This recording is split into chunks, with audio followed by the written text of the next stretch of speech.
everybody.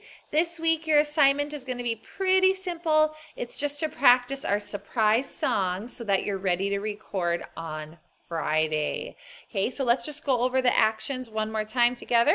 Here we go. I did it all.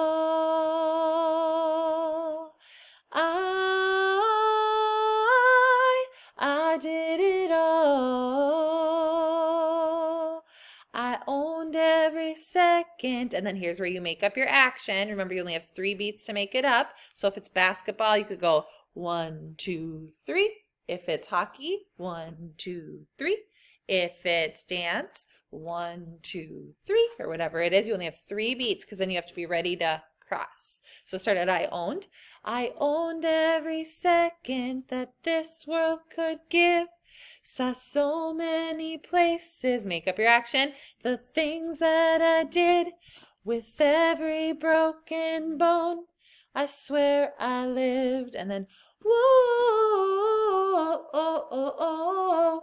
And then remember the second part, you get down low and then you jump up. So let's go from that part where you get low. Here we go. When it gets soft, you're getting low and then ready to jump. I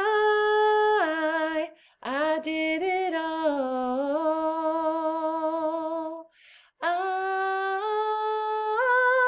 I did it all. I owned every second that this world could give. Saw so many places, the things that I did with every broken bone. I swear I lived. Whoa. Yeah, you got it. So what's going to happen is we're going to post a link for you to record yourself just doing the I. If you don't want to record yourself doing the entire song, you could just do the chorus one time. If you want to do the whole song, awesome. And then we'll be sending out those links to Mrs. Adamson Bear at the end of the year when she retires. So it's a secret. Shh, don't tell. Have fun.